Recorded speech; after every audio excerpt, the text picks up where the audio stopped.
우리 성경 말씀 디모데후서 2장 1절부터 6절 말씀 보겠습니다. 디모데후서 2장 1절에서 6절까지 한 절씩 교독하고 6절은 같이 보도록 하겠습니다. 내 아들아, 그러므로 너는 그리스도 예수 안에 있는 은혜 가운데서 강하고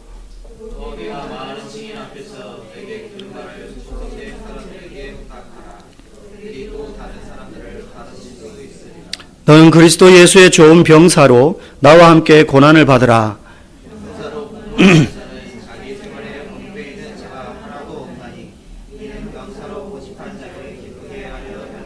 경계하는 자가 법대로 경계하지 아니하면 승리자의 관을 얻지 못할 것이며 수고하는 농부가 곡식을 먼저 받는 것이 마땅하니라. 아멘. 승리의 조건이라는 제목으로 같이 은혜 나누기를 원합니다. 오늘 1절 말씀에 보면 하나님께서 우리를 강하게 하신다라고 말합니다. 강하게 하신다. 아마 이 말씀을 들으면 위로가 되고 힘이 되는 분들이 분명히 있을 겁니다. 그런데 강하게 하시는데 앞에 붙는 어떤 비결, 단서가 있습니다. 뭐냐면 1절에 그리스도 예수 안에 있는 은혜 가운데서 강하고, 그리스도 예수 가운데 있는 은혜 안에서 강하고, 여기서 말하는 이 강함은요, 삶에 고난이 찾아오고 또 믿음의 불같은 시험이 우리 가운데 찾아올 때, 때로는 죄의 유혹에서 우리가 시험 들 때에 그 모든 것들을 이기게 하는 강함이지, 그런 도전과 고난과 유혹 이런 것들이 전혀 없는 평안한 상태를 누리는 강함을 말하는 것이 아닙니다.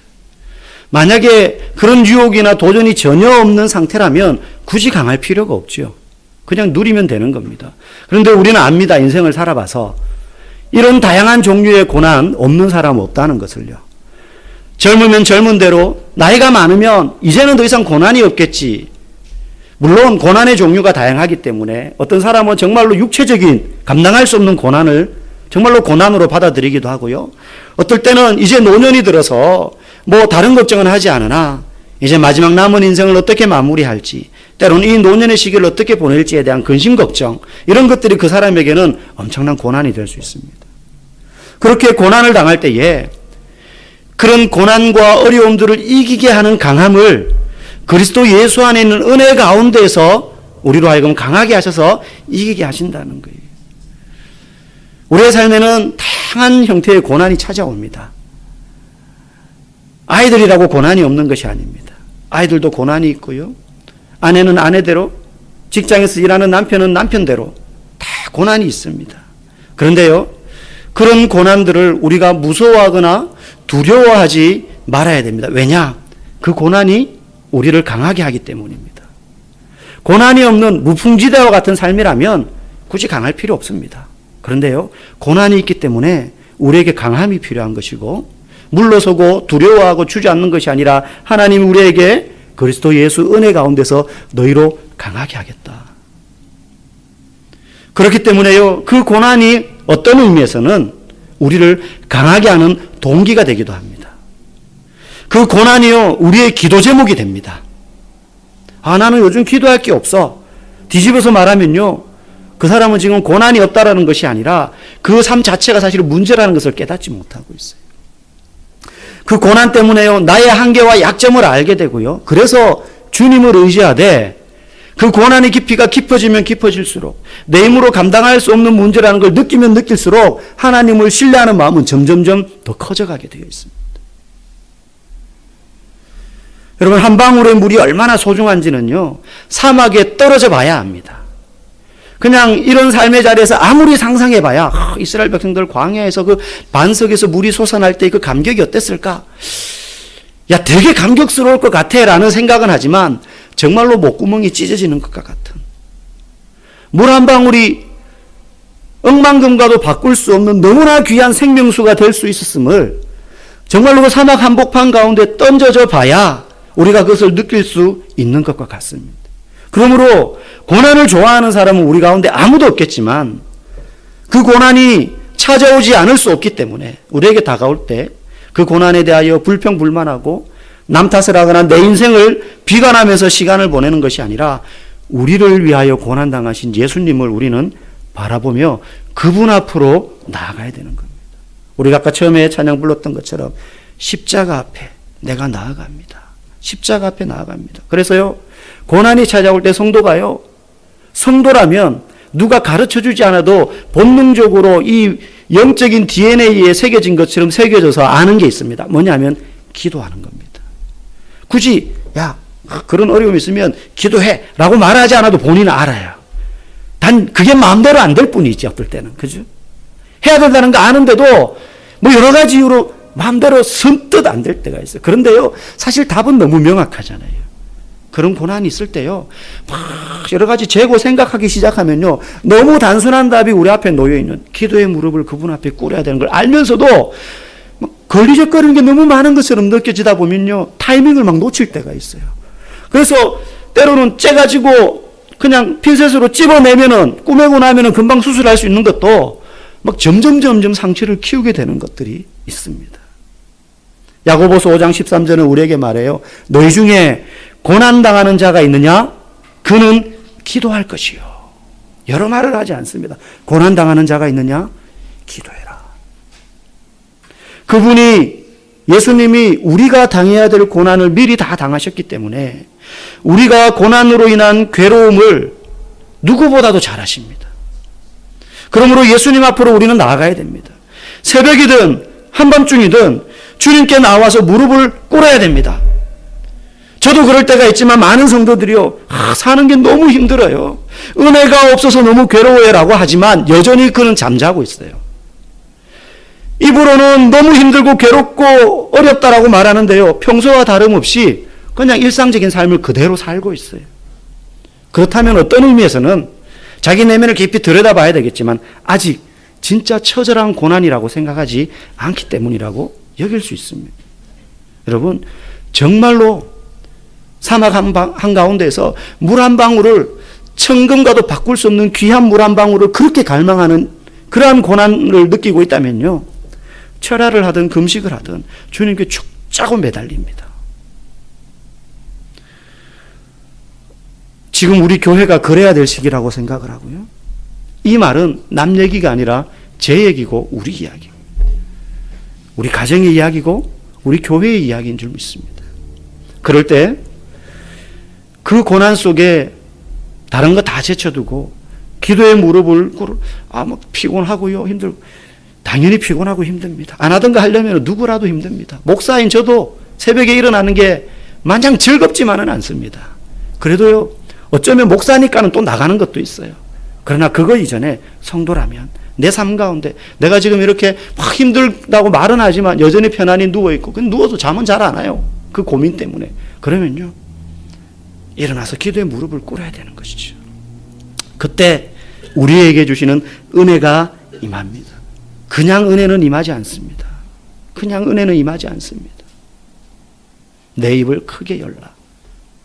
내가 채우리라 라고 성경은 이야기하지 않습니까? 그래서 오늘 본문 3절은요, 그리스도 예수 안에 있는 은혜 가운데서 너는 강해질 수 있다. 고난이 짝이 되어서 온다는 거죠. 그래서 3절도 말합니다. 고난을 받으라. 여러분, 뭔가 앞뒤가 안 맞는 것처럼 여겨질 수도 있어요. 그리스도 예수 안에 있는 은혜 속에 강해지면 고난이 찾아오더라도 고난이 피해가고요, 그런 고난을 안 겪어야 될 것 같아요. 강하니까 고난이 와도 이것 정도야, 뭐 이건 고난도 아니네, 이렇게 되는 것처럼 우리는 생각해요. 나는 강해졌으니까. 그런데요, 바울은요, 고난을 받으래요. 그리스도 예수 안에 있는 은혜 속에서 강해졌지만 고난을 받으라. 나와 함께 고난을 받으라고 말해요. 그러면서 바울이요, 너희들은 그리스도 예수의 좋은 병사이기 때문이다. 병사에게 있어서 고난은 뗄래야 뗄 수 없습니다. 여러분, 그렇지 않습니까? 군인이, 어떤 군인이 그냥 편안하게 눕고 놀 거 잘 거 다 하면서, 여러분, 훈련 받을 때 군인이요, 괴롭지 않은 훈련이 뭐가 있습니까? 그죠? 춥고 그냥 아무것도 안 하고 그냥 그 옷만 입고 있어도 괴로워요. 힘들지 않은 전투 하나도 없습니다. 하물며 영적 전투는 더합니다. 보이지 않는 적이기에 언제 우리를 공격할지 모르는 거예요. 그러니까 보이는 사람 같으면 내가 뭐 준비라도 하고 저 사람 바라보고 저 사람 막 체격이 이렇고 하니까 나는 이런 걸 무장해야지 이런 게 있는데 보이지 않는 사단은 언제 우리에게 어떤 방향으로 어떤 모양으로 공격할지 모르기 때문에 그리스도의 병사인 우리들은요 훈련하고 믿음의 경주를 하는 데 있어 가지고요 이 영적 전투의 삶을 살아가는 데 있어서 괴롭지 않을 수가 없다는 거예요.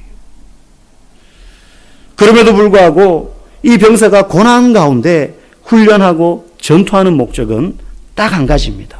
승리하기 위해서입니다. 승리하기 위해서입니다. 그래서 오늘 성경은요 승리하는 그리스도의 병사가 되려면 두 가지 조건이 충족되어야 된다라고 말합니다. 첫 번째는 자기 생활에 얽매여서는 안 됩니다. 4절은 이야기합니다. 병사로 복무하는 자는 자기 생활에 얽매이는 자가 하나도 없다. 여기서 자기 생활에 얽매인다라는 말은요 민간인처럼 행동한다 이 뜻이에요. 그러니까 병사로 모집된 자는 민간인처럼 행동해서는 안 된다 이 말을 지금 하고 있는 겁니다. 여러분 너무 당연한 거 아닙니까? 직장이든 군대든요 직장의 어떤 회사원으로서 행동하지 않고 그리고 군대에서 군인으로서 행동하지 않는 사람을 일컬어서 보통 세상에서는 고문관이라고 말합니다. 고문관. 그 사람만 힘든 게 아니고 그 사람 때문에 옆에 있는 사람도 같이 힘들어진다라는 거죠. 병사인데 병사처럼 행동하지 않는 거죠. 직장인인데 직장인처럼 행동하지 않는 거예요. 병사인데 자기가 일어나고 싶을 때 일어나고 자고 싶으면 잡니다. 직장인인데 출근하고 싶으면 출근하고 출근하기 싫으면 출근하지 않아요. 훈련받기 싫다고 도망갑니다. 병사가. 여러분 병사인데 민간인처럼 살아요. 오늘 성경은 말합니다. 병사로 복무하는 자는 자기 생활에 얽매이는 자가 한 명도 없다. 병사는 자기 생활에 얽매이는 자가 아니라 자기를 병사로 부르신 자를 기쁘게 하기 위해서 사는 사람이다라고 말해요. 우리를 부르신 사령관이 있습니다. 대장 되신 예수 그리스도. 그분을 기쁘게 하기 위해서 우리는 모집된 사람이라는 겁니다. 성도가 병사라면 내가 성경 읽고 싶으면 읽고 어떨 때 땡길 때는 확 몰아서 읽고 읽기 싫을 때는 막 안 읽고 예배 드리고 싶으면 예배 드리고 힘들고 귀찮고 좀 어렵고 아프고 그러면 예배 오늘은 안 드리고 기도하고 싶으면 했다가 오늘 뭔가 좀 안 되네 그럼 기도 안 하고 여러분 그냥 보면 예배나 기도나 성경 읽는 것은 우리의 선택에 따라서 결정할 수 있는 문제 같으나 병사가 훈련을 받을 때 뭐 각개전투에 달리기 연습에 무슨 체력 훈련에 이거 선택할 수 있는 게 아닌 것처럼 반드시 해야 되는 것인 것처럼 이 모든 것들이요 병사로 모집된 성도라면 안 하면 안 되는 것들이 힘들죠. 그래서 바울은 말합니다. 고난을 받으라. 훈련도 고난입니다. 재밌고 즐거운 군사훈련 하나도 없습니다. 직장생활 막 유쾌하고 즐겁고 막 직장에 출근 안 하니까 심심해서 견딜 수가 없고 가니까 너무 재미있어서 일하는 사람 누가 있습니까? 학생들도 학교 마찬가지잖아요. 저와 여러분들 모두 다 그런 경험이 있잖아요. 죽어라 하고 학교 가기 싫었잖아요. 근데 그 죽으라고 가기 싫은 학교 졸업하고 나니까 또 정말로 가기 싫은 직장을 또 평생을 다녀야 돼요. 그런데 가야 되잖아요. 고난인 줄 알지만 갑니다. 성도도 마찬가지입니다. 여러분 그런데 성경에 보면요. 자기 생활에 얽매여서 부르신 이를 기쁘지 못하게 하는 삶을 살았던 사람들이 나오는데 그 중에 한 명이 바로 사울 왕입니다. 사울 왕. 사울 왕은 하나님이 그를 기름 부어서 왕으로 삼으신 사람입니다. 그 말은 하나님이 그를 병사로 불렀다는 거예요. 마음에 안 드는데 억지로 세운 건 아닙니다. 그를 기름 부었습니다. 너 당분간만 왕하다가 그만둬 뭐 이런 거 없습니다. 기름 부었으면 그는 기름 부음 받은 자를 위하여 기쁨을 드리는 삶을 살아야 돼요. 왕으로서의 책무를 성실히 다 했어야 됩니다. 그런데 어느 순간 사울은 마음에 안 드는 게 생겨요. 그게 뭐냐면 자기가 왕이지만 이스라엘에 진짜 왕이 계셨거든요. 바로 여호와 하나님입니다. 그런데 어느 순간 그게 마음에 안 드는 거예요. 내가 왕인데 내 마음대로 하고 싶은데 자기가 제사 드리고요. 자기가 막 마음대로 싸우러 나가고요. 묻지도 않고요.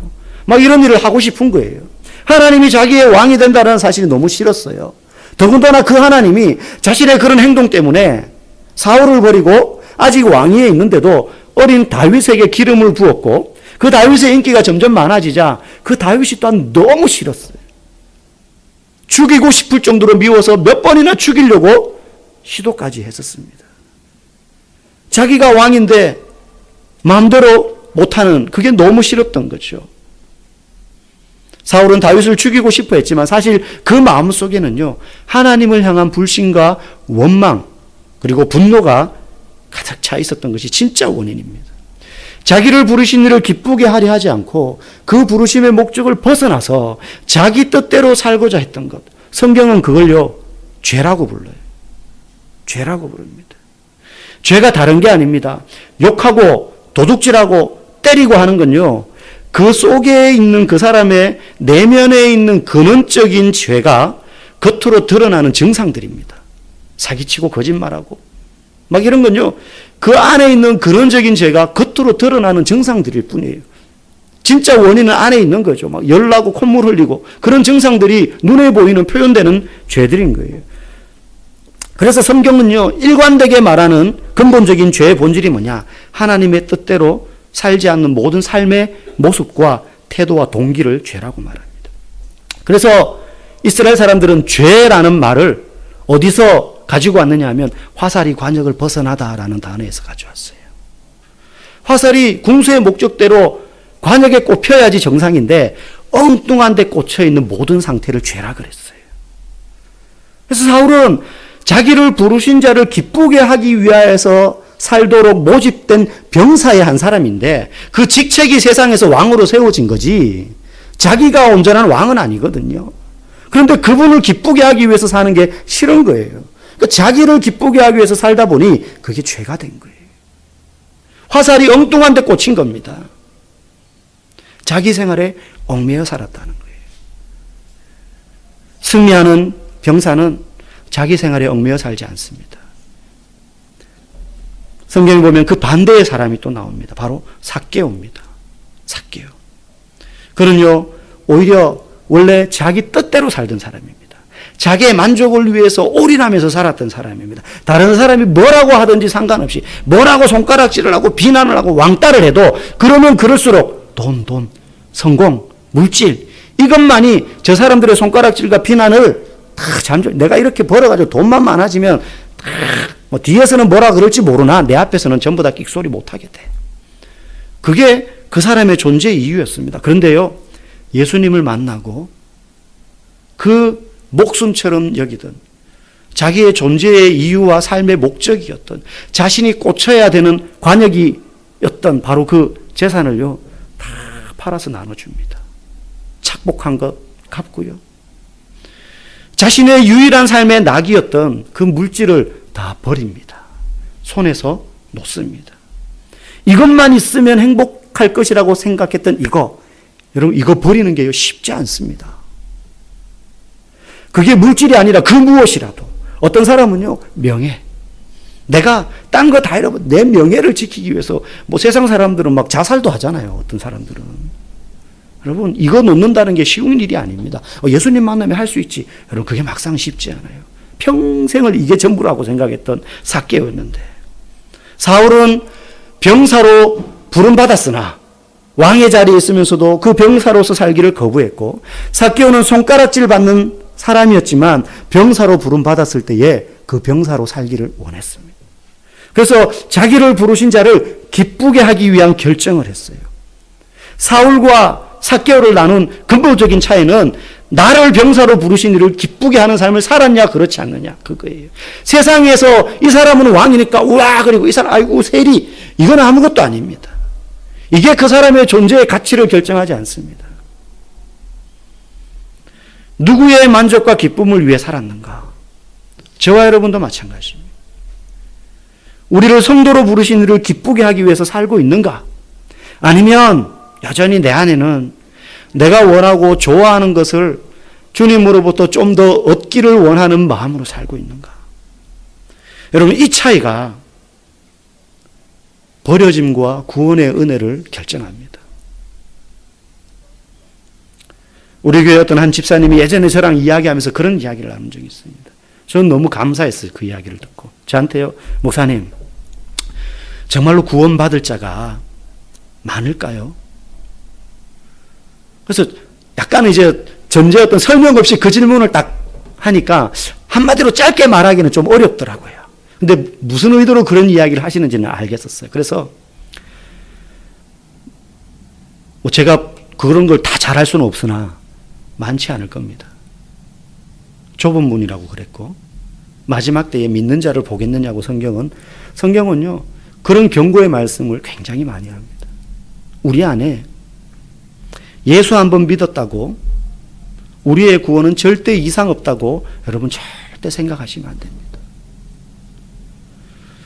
우리의 구원이 틀림없는지를 확인하는 것은요 지금 내 삶이 여전히 지속적으로 그리스도의 병사로서 우리를 부르신 대장 되신 그분을 기쁘게 하기 위해서 내가 지금 살고 있나? 그냥 주일날 예배 드리고 헌금하고 하는 그런 모습 말고 우리는 알잖아요. 자기 자신은. 목사도 잘 모를 수 있어요. 그죠? 제가 6일 동안 성도들의 삶을 다 조사하고 CCTV로 찍은 걸 보는 사람이 아니니까 모르죠. 뭐 눈 감고 기도하면 영안이 폭 열려가지고 투시 은사가 있어서 누구 집사님 지금 어디서 뭐 하고 있고 뭐 코 파고 있고 똥 싸고 있고 이런 거 알 수가 없어요. 그런데 사실은 본인이 제일 잘 알아요. 구원받았는지 안 받았는지 어떻게 알죠? 본인이 제일 잘 압니다. 사실은. 저도 몰라요. 어떻게 합니까? 내가 지금 나를 부르신 대장 되신 그분을 기쁘게 하기 위해서 살고 있나? 지금. 과거에 그랬느냐는 중요치 않습니다.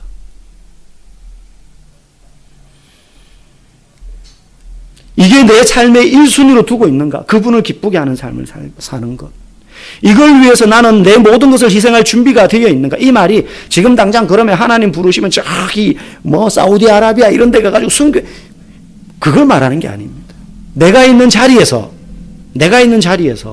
나는 하나님을 기쁘게 하기 위한 삶을 살기 위하여 내 모든 걸 다 포기할 각오가 되어 있다.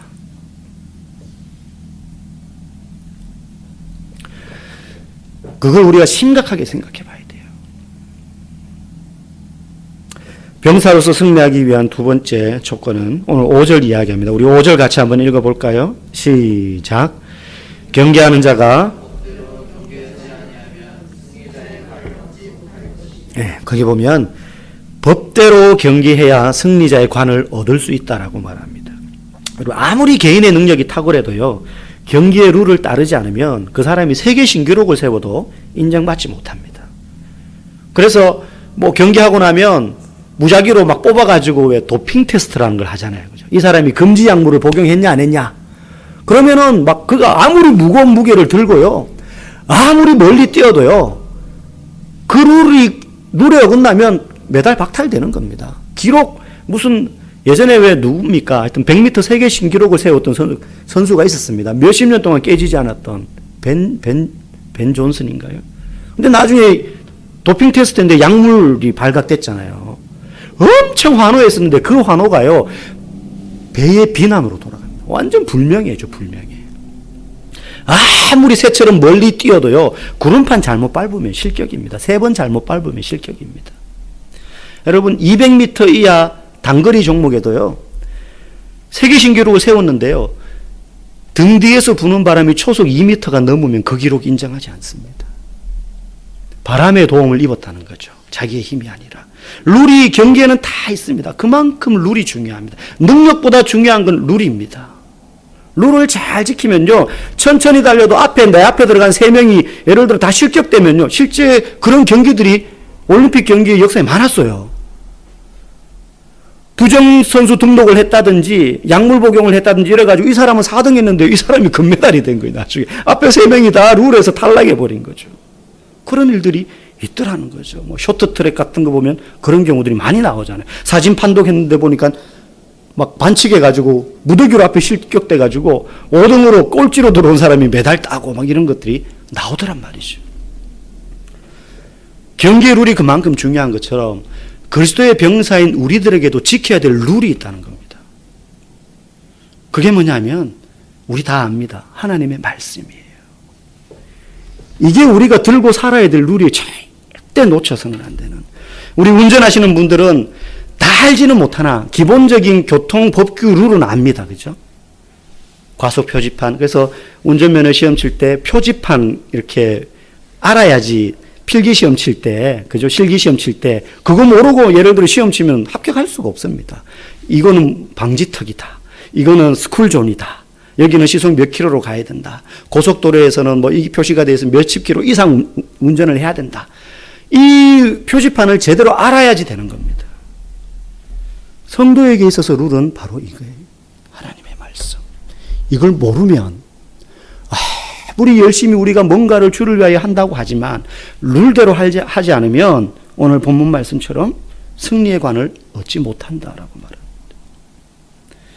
아무리 논리적이고 설득력 있게 말한다 하더라도 그 말이 하나님의 말씀이 아니라면 좋은 말, 새로운 걸 깨닫고 배우게 하는 말, 교훈으로 삼을 만한 말은 될지언정 그게 하나님의 말씀이 아니라면 우리의 영혼을 뒤집어엎고 이끌어가지 못합니다. 아무리 이 사람이 세계적인 석학이어서 능력과 경험이 출중하고 박사학위를 몇 개씩 가지고 있다고 해도 그 사람이 하나님의 말씀을 따라 살지 않으면 결코 자기 크기 이상의 일은 할 수 없습니다. 인생의 선배들의 조언들 그걸 따르거나 TV에서 말하는 어떤 시장, 경제, 정권 분석가의 분석을 잘 참조하면 돈은 벌 수 있고 형편은 나아질 수 있을지 모르나 그가 예수 그리스도의 병사로서 고난 중에 성경이 말하는 영광의 면류관을 쟁취할 수는 없습니다. 이 땅에서 잘 살 수는 있습니다. 그런데 귀가 밝고 그런 처세술에 임기응변으로 착착 잘 대처하면 잘 될 수 있어요. 잘 살 수 있어요. 그런데 성경이 말하는 참된 승리의 면류관은 쟁취할 수 없습니다. 우리는 그냥 병사가 아니라 그리스도 예수의 좋은 병사로 그분의 부름을 받은 사람입니다. 그러므로 우리는요, 민간인의 삶이 아니라 병사로서 부르신 그분을 기쁘게 하려고 사는 사람들임을 우리가 꼭 기억하십시다. 또한 우리가 순종해야 될 경기의 룰은 바로 이 하나님의 말씀입니다. 그렇기 때문에 읽고 쓰고 외우고 저거 다 아는데 여러분 제가 지금 아는 걸 이야기하는 게 아니죠. 그죠? 내 삶에 이 말씀이 씹어지고 체득돼야 되는 것이죠. 하나님의 말씀은 우리를 그분의 뜻 가운데로 인도하는 밝은 길인 줄 믿습니다. 주의 말씀은 내 발의 등이요 내 길의 빛이라고 했어요. 내 바로 발밑에 앞길을 비춰주기도 하지만 내가 알지 못한 먼 인생에 나아가야 될 그 구불구불해 보이는 광야 같은 길 또한 인도하는 것이 주님의 말씀입니다. 이것을 날마다 우리 자신에게 점검해서 저와 여러분이 그리스도 예수의 좋은 병사가 되어서 당하는 모든 고난 가운데도 정말로 오늘 말씀처럼 영광의 승리를 경험하는 그런 우리 모든 믿음의 동역자들 될 수 있기를 주님의 이름으로 간절히 축복합니다. 아멘.